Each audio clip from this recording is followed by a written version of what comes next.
Making our headlines today, Monday, March 23rd. The Cayman Islands has named its first ever national park.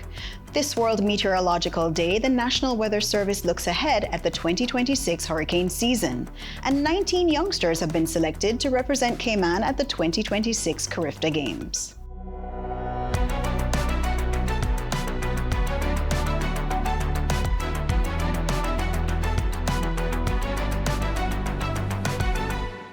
Good evening and welcome to CIGtv News, your official source for the latest and most accurate government information. I'm Levita Thompson.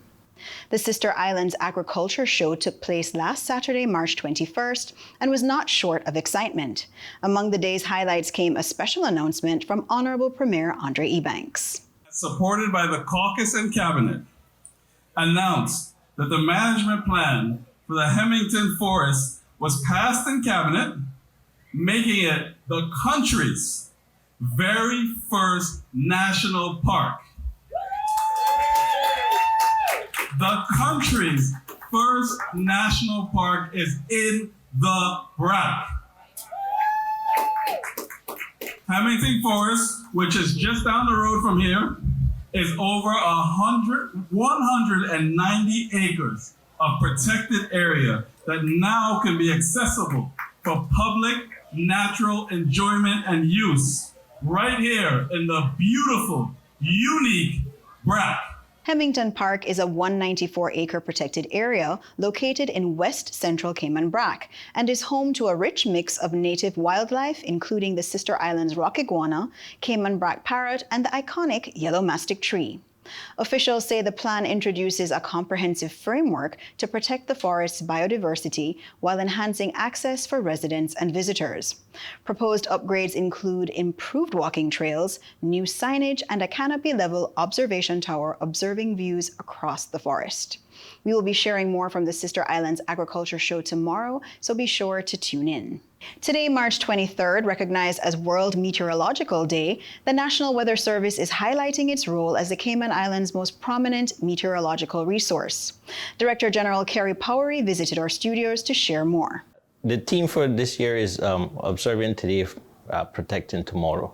It's essentially commemorating the activities associated with meteorology worldwide. That includes the observations, the forecasting, the technicians, and all the technology involved in transmitting this data worldwide with the goal of making sure early warning for all is established, making sure that the public gets forewarned of any weather-related inclement weather so they could take the appropriate actions and protect themselves and property. Mr. Powery also gave early insights into observations for the 2026 hurricane season. Right now, the predictions aren't fully out as yet. They're still compiling them. There's a couple of meetings, the National Hurricane Conference that will be taking place at the end of this month. There's likely to have the earliest projection, probably from Colorado State. Then subsequently, the NOAA would provide their forecast closer to the start of hurricane season. But from climatologically speaking, there's an indication or a suggestion that El Nino may form towards the later part of this hurricane season. Predominantly in terms of hurricane activity, El Nino tends to try to suppress the activity. Well, that's not quite a guarantee, but it could likely impact the later part of the hurricane season.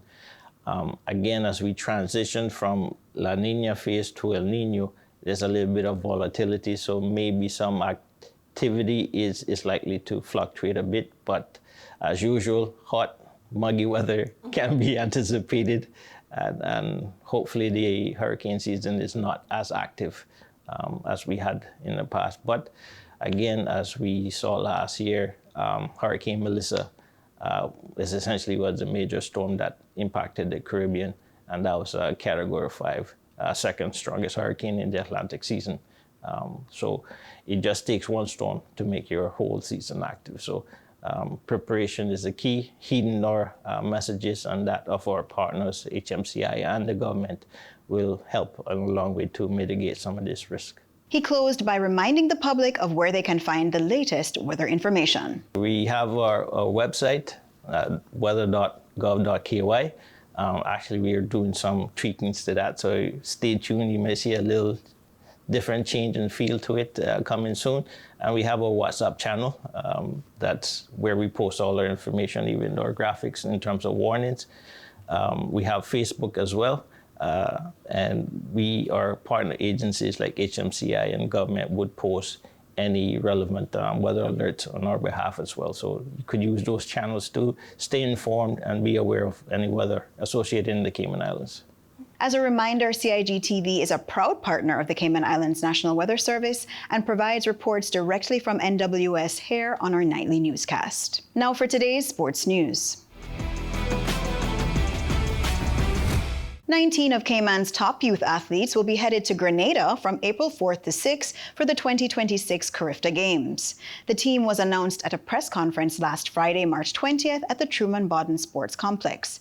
The athletes are as follows: Gabriella Linton, Kalia Hay, Karika Edwards, Daquana Howell, Giovanna Henry, Madison Lynn, Julia Mays, Daniqua Howell, Taylon Blake, Reagan Jacks, Donardo Henry, Walter McLaughlin, Delora Johnson, and Jamari Watkis.